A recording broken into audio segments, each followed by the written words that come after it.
हाँ तो भाइयों, स्वागत है आपका फिर से एक और नई मेरी वीडियो में, एक और नए ब्लॉग में फिर से लेकर आ गया हूँ मैं एक और नया ब्लॉग आप लोगों के लिए। अभी मेरे साथ है राहुल। तो राहुल आपको बताएंगे अभी हम लोग कहाँ हैं। राहुल, हमारे दर्शकों को बताइए कि अभी हम लोग किस शहर में हैं। अभी हम उज्जैन शहर में हैं। बिल्कुल ठीक, अभी हम उज्जैन हैं और महाकालेश्वर ज्योतिर्लिंग है, उनके भोले बाबा के दर्शन करने के लिए निकले। होटल से जस्ट अभी निकले हैं और 1-1.5 किलोमीटर आगे है। तो वहाँ पहुँचते हैं, फिर आपको वहाँ के नज़ारे दिखाते हैं, दर्शन करते हैं और फिर आपको भी दर्शन कराते हैं। तब तक के लिए बम बम भोले, जय भोलेनाथ। तो दोस्तों, ये है उज्जैन के महाकालेश्वर मंदिर के अंदर जाने का रास्ता और काफ़ी भव्य मंदिर है और 12 ज्योतिर्लिंग हैं शिव जी के, उसमें से एक है महाकालेश्वर ज्योतिर्लिंग। और भीड़ भाड़ जिस टाइम हम लोग गए थे रात में लगभग 9-9:30 बजे, भीड़ भाड़ तो काफ़ी थी लेकिन दर्शन भी आराम से हो गए, अच्छे से हो गए थे।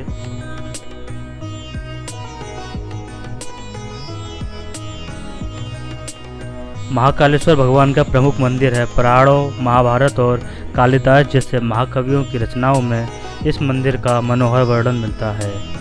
स्वयंभू, भव्य और दक्षिणमुखी होने के कारण महाकालेश्वर महादेव की अत्यंत पुण्यदायी महत्ता है।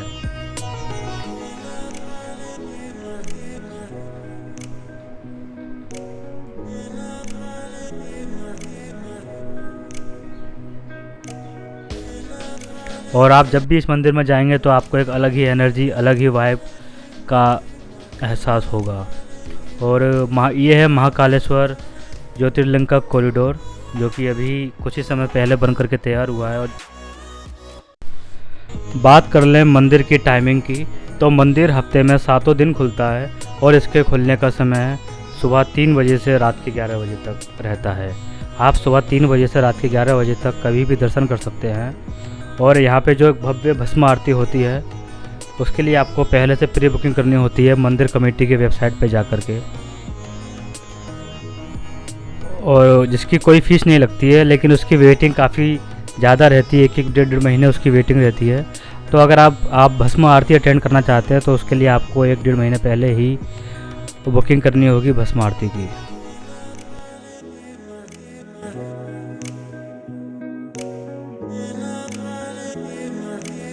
हम लोग महाकालेश्वर मंदिर से आ चुके हैं। दर्शन हम लोग के हो गए हैं काफ़ी अच्छे, और बहुत अच्छे दर्शन हुए। बाबा ने काफ़ी अच्छे दर्शन दिए। और फिलहाल हम लोग आए हैं एक रेस्टोरेंट में डिनर के लिए। टाइम मैं आपको बता दूँ 10:15। तो हमको लगभग लग गए 1 घंटे, 1.25 घंटा हमको लग गया दर्शन करने में। भीड़ काफ़ी थी और मैनेजमेंट काफ़ी अच्छा है वहाँ पर भीड़ को कंट्रोल करने के लिए। तो काफ़ी अच्छे दर्शन रहे और काफ़ी अच्छे वहाँ पे सीन्स थे, जैसा कि आप लोगों ने देखा वीडियो में। और अभी खाना ऑर्डर कर दिया, खाना आ जाता है तो फिर आपको दिखाते हैं, है ना। तब तक के लिए बाय। तो दोस्तों, हमारी अगली जगह है गुरु सांदीपनी जी का आश्रम। जी हाँ दोस्तों, ये वही आश्रम है जहाँ कहते हैं भगवान श्री कृष्ण जी ने लगभग 5200 साल पहले शिक्षा ग्रहण की थी। तो भाई हाँ, हम आ चुके हैं अपनी आज की दूसरी जगह पर, जिसका नाम है सांदीपनी आश्रम। जी हाँ, सांदीपनी आश्रम ये वो जगह है जहाँ भगवान श्री कृष्ण अपने मित्र सुदामा जी के साथ यहाँ आए थे। शिक्षा ली थी उन्होंने गुरु सांदीपनी जी से, और 64 कलाओं में यहाँ पे शिक्षा प्राप्त की थी कृष्ण जी ने, सुदामा जी ने, जिसमें कुकिंग वगैरह, कपड़ा धुलना वगैरह, काफ़ी सारी चीज़ें, है ना, पहेली कहना और उसका अर्थ बताना, ये सारी चीज़ें शामिल हैं। आप यहाँ आएंगे तो काफ़ी सारे यहाँ पे शिव जी का टेम्पल है स्वयंभू, और ये 64 कलाएँ सारी लिखी हुई हैं इधर। अभी आपको दिखाएंगे हम कि उन्होंने कौन कौन सी 64 कलाएँ प्राप्त की थी, उनमें अपनी महारथी प्राप्त की थी। और यहाँ की जो ओपनिंग टाइम है ये है सुबह 7 बजे से रात के 8 बजे तक, और एंट्री फीस है यहाँ की बिल्कुल 0। भगवान श्री कृष्ण जी ने 64 दिन यहाँ रहे थे और 64 दिन में उन्होंने 64 कलाएँ और 14 विद्याएँ सीखी थीं। और उज्जैन से मिली शिक्षा ही कुरुक्षेत्र में गीता के रूप में भगवान श्री कृष्ण जी ने अपने मुख से प्रकट की है। और यहाँ वे सभी 64 कलाएँ, उनकी पेंटिंग लगी हुई है, उनके बारे में पूरी 64 कलाओं का जिक्र है जो भगवान श्री कृष्ण जी ने सीखी थी। और यहीं पर उन्हें उनके काफ़ी अच्छी जगह है ये, मतलब अगर आप उज्जैन जाते हैं तो ये आपकी मस्ट विजिटिंग प्लेस होनी चाहिए।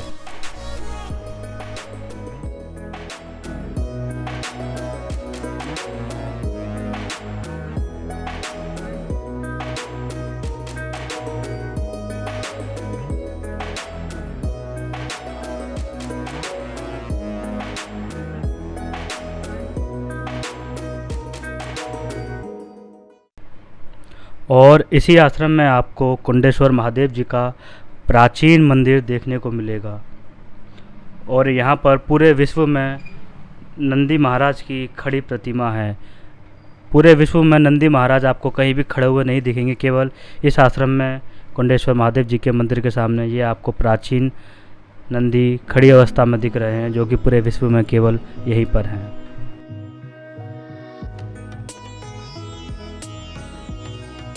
सांदीपनि जी के आश्रम में आपको एक गोमती कुंड भी देखने को मिलेगा। कहा जाता है कि प्रतिदिन गुरु सांदीपनि जी गोमती नदी में स्नान करने जाया करते थे और उनको आने में विलम्ब होता था और कई बार उनको परेशानी का सामना भी करना पड़ता था। और ये बात जब गुरु माता से भगवान श्री कृष्ण को पता चली तो फिर उन्होंने गोमती नदी से आह्वान किया और फिर गोमती नदी गोमती कुंड के रूप में इस आश्रम में उत्पन्न हुई और तभी से ये कुंड चला आ रहा है गोमती कुंड नाम से।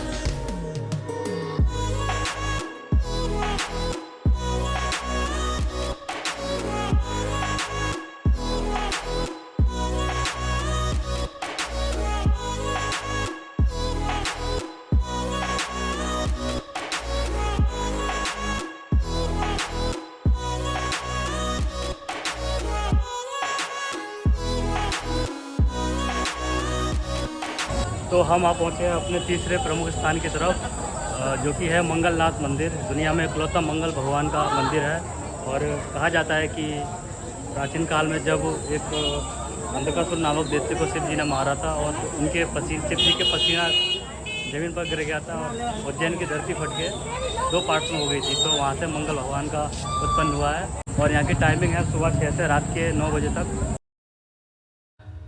इस मंदिर में मंगल भगवान को शिव जी के रूप में पूजा जाता है और यहाँ ऐसी मान्यता है कि यहाँ पूजा अर्चना करने वाले हर जातक की कुंडली के दोषों का नाश हो जाता है। ऐसे व्यक्ति जिनकी कुंडली में मंगल भारी रहता है वो अपने अनिष्ट ग्रहों की शांति के लिए मंगलनाथ मंदिर में पूजा पाठ करवाने आते हैं। मंगलनाथ मंदिर में पूजा अर्चना करने से कुंडली में उग्र रूप धारण किया हुआ मंगल शांत हो जाता है। इसी धारणा के चलते हर साल हजारों नवविवाहित जोड़े जिनकी कुंडली में मंगल दोष होता है यहाँ पूजा पाठ करवाने आते हैं। कहा जाता है कि अंधकासुर नामक दैत्य को शिव जी ने वरदान दिया था कि उसके रक्त से सैकड़ों दैत्य जन्म लेंगे। वरदान के बाद इस दैत्य ने अवंतिका में तबाही मचा दी। तब दीन दुखियों ने शिव जी से प्रार्थना की। भक्तों के संकट दूर करने के लिए स्वयं शंभु ने अंधकासुर से युद्ध किया। दोनों के बीच भीषण युद्ध हुआ। शिव जी का पसीना बहने लगा। रुद्र के पसीने की बूंद की गर्मी से उज्जैन की धरती फटकर 2 भागों में विभक्त हो गई और मंगल ग्रह का जन्म हुआ। शिव जी ने दैत्य का संहार किया और उसकी रक्त की बूंदों को नव उत्पन्न मंगल ग्रह ने अपने अंदर समा लिया। कहते हैं इसीलिए ही मंगल की धरती लाल रंग की है।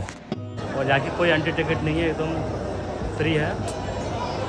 यहाँ काफ़ी इसके जस्ट सिपरा नदी के तट पर बना हुआ है। मेरे पीछे आप देख रहे हैं सिपरा नदी है, तो दिखाता हूँ।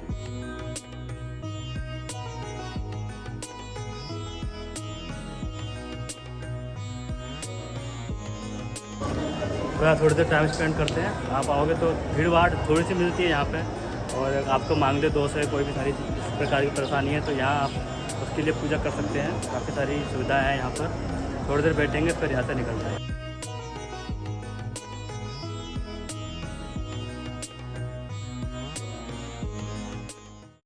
तो भाई हम आ चुके हैं अपने अगले मंदिर की तरफ, जो कि है सिद्धिवट मंदिर।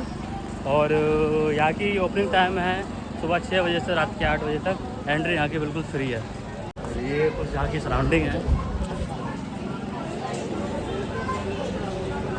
कोई बहुत बड़ा या बहुत ज़्यादा भीड़ भाड़ नहीं है, यहाँ नॉर्मल है।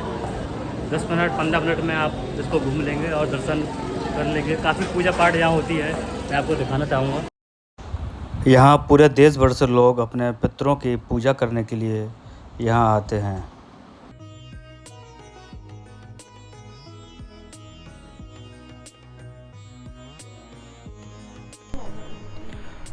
हमारा अगला स्थान है सिद्धिवट माँ पार्वती जी का मंदिर।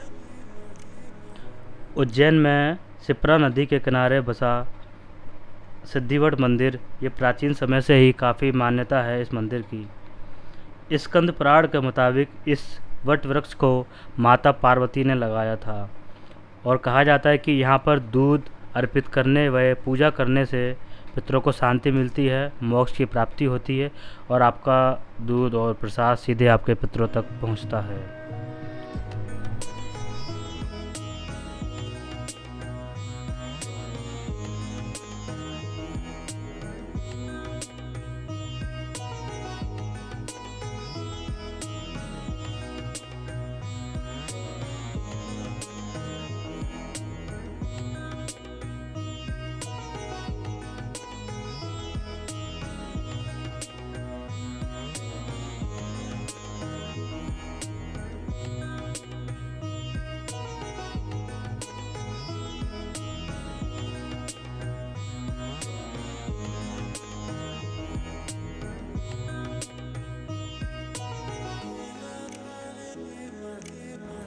तो हम आ पहुँचे अपने अगले स्थान की तरफ, जो कि है उज्जैन का काल भैरव मंदिर।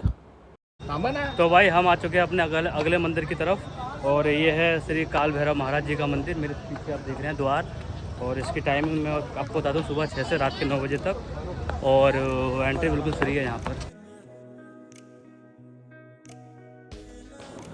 आपको बता दें कि भगवान काल भैरव तामसिक प्रवृत्ति के माने जाते हैं और इसीलिए इनको मदिरा का प्रसाद चढ़ाया जाता है। इनको मदिरा बहुत अच्छी लगती है। और आश्चर्य की बात तो ये है कि जिस पात्र में भगवान काल भैरव जी को मदिरा का भोग लगाया जाता है और उस पात्र को जब उनके मुख के पास ले जाया जाता है तो देखते ही देखते वह पात्र खाली हो जाता है। जी हाँ, बहुत आश्चर्य की बात है कि वह पात्र खाली हो जाता है और शराब कहा जाती है। ये रहस्य आज भी बना हुआ है। यहाँ रोज़ श्रद्धालुओं की भीड़ उमड़ती है और इस चमत्कार को अपनी आंखों से देखती है। आप भी जब आएंगे तो इस चमत्कार को अपनी आंखों से देख पाएंगे। इस मंदिर से जुड़ी अनेक कहानियाँ प्रचलित हैं, जिनके अनुसार उज्जैन के राजा स्वयं भगवान महाकाल ने ही काल भैरव को इस स्थान पर शहर की रक्षा के लिए नियुक्त किया है। इसलिए काल भैरव को शहर का कोतवाल भी कहा जाता है। तो आइए आप चलते हैं काल भैरव मंदिर से अपने अगले डेस्टिनेशन की तरफ। फिलहाल ये है मेरे पीछे मंदिर और ये है यहाँ की सराउंडिंग। भीड़ भाड़ बहुत रहती है, तो आप आ रहे हो तो तैयार रहिएगा, खास करके गर्मी में। और आपको आराम से कम भी 1.5 घंटा तो लग ही जाएगा। भीड़ बहुत है यार, और मैनेजमेंट ठीक है, मतलब और भी अच्छा हो सकता था। खैर कोई नहीं। तो अब यहाँ से चलते हैं अपने अगले डेस्टिनेशन की तरफ। एक बार फिर से आप देख लीजिए यहाँ पे सराउंडिंग।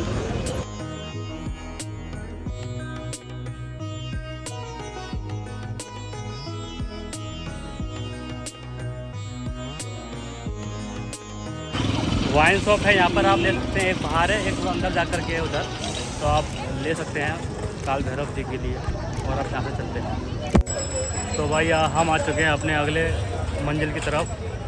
पीछे आप मेरे देख रहे हैं माँ गढ़कालिका मंदिर। ये काली माता का को समर्पित है और 18 शक्तिपीठ में से एक है। यहाँ माता सती का ऊपरी होठ गिरा था और एंट्री इसकी बिल्कुल फ्री है और टाइमिंग है सुबह 6 से रात के 9 बजे तक। तो आइए अंदर चलते हैं, आपको दर्शन कराते हैं और हम भी करते हैं। पुराणों में उल्लेख मिलता है कि उज्जैन में शिप्रा नदी के तट के पास स्थित भैरव पर्वत पर माता सती के होठ गिरे थे। इसीलिए इस जगह को भी शक्तिपीठ के समकक्ष ही माना जाता है। इस देवी मंदिर का पुराणों में भी वर्णन मिलता है। माना जाता है कि इसकी स्थापना महाभारत काल में हुई थी, लेकिन मूर्ति सतयुग काल की बताई जाती है। महाकवि कालिदास जी के संबंध में ऐसा माना जाता है कि जब से वे इस मंदिर में पूजा अर्चना करने लगे तभी से उनके प्रतिभाशाली व्यक्तित्व का निर्माण होने लगा। वे इतना ज्ञानी हो गए कि उन्होंने कई महाकाव्यों की रचना कर दी और उन्हें महाकवि का दर्जा मिल गया। उज्जैन में प्रत्येक वर्ष होने वाले कालिदास समारोह के आयोजन के पूर्व माँ कालिका की आराधना की जाती है। गढ़कालिका को तंत्र की देवी माना जाता है। चैत्र की नवरात्रि में भी रोजाना तांत्रिकों का मेला इस मंदिर में दिखाई देता है। यहाँ खासकर मध्य प्रदेश, गुजरात, आसाम, पश्चिम बंगाल सहित अन्य कई राज्यों के तांत्रिक मंदिर में क्रिया करने आते हैं। गढ़कालिका माता को नरमुंडों की माला पहनाई जाती है। मंदिर परिसर में ही कपड़े से बने नरमुंड और नींबू की माला मिलती है। नवरात्रि पर्व समाप्त होने के बाद दशहरे के दिन मंदिर से प्रसाद के रूप में नींबू बांटे जाते हैं।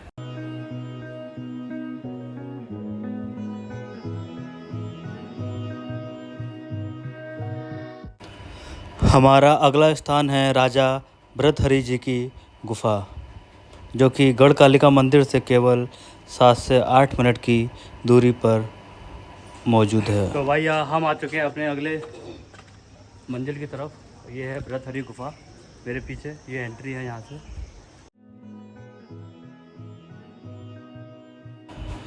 प्रवेश करते ही आपको सामने बहुत सुंदर सी संकट मोचन वीर हनुमान जी की प्रतिमा देखने को मिलेगी, जो कि बैठी अवस्था में है। इस गुफा का नामकरण राजा विक्रमादित्य के सौतेले भाई भर्तृहरि के नाम पर किया गया है। भर्तृहरि ने लगभग 12 वर्षों तक यहाँ आकर ध्यान लगाया था तथा तपस्या की थी। भर्तृहरि प्रतिभाशाली कवि और महान विद्वान थे, जिनकी प्रमुख रचनाओं में नीति शतक, वैराग्य शतक और श्रृंगार शतक शामिल है। इन गुफाओं में इतने संकरे प्रवेश द्वार हैं कि उनमें प्रवेश करना बहुत मुश्किल है। शहर के बाहरी इलाके में शिप्रा नदी के तट पर स्थित भर्तृहरि की गुफाएं लोकप्रिय पर्यटन स्थल है। पत्थर के खंभों पर बनी इस गुफा में कई कमरे हैं। इन कमरों में मूर्तियां और हिंदू देवी देवताओं की छवियां रखी हैं। इस गुफा के अंदर एक छोटा सा मंदिर भी है, जो नाथ समुदाय के भक्तों का पवित्र तीर्थ स्थल है। 11वीं शताब्दी में ये गुफाएं उज्जैन की समृद्ध सांस्कृतिक विरासत का प्रतीक बन गई थीं।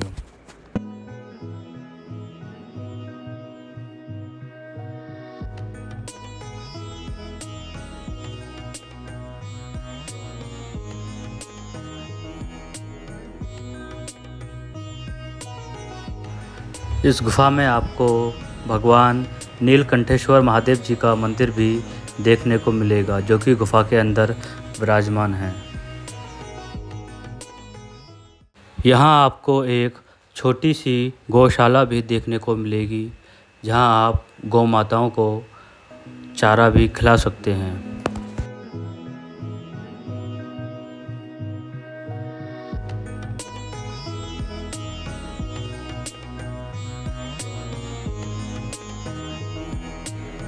तो ये थे उज्जैन के कुछ प्रमुख स्थल, जहाँ आप आ सकते हैं, घूम सकते हैं और दर्शन प्राप्त कर सकते हैं। ये वीडियो आपको कैसी लगी कमेंट करके हमको ज़रूर बताइएगा।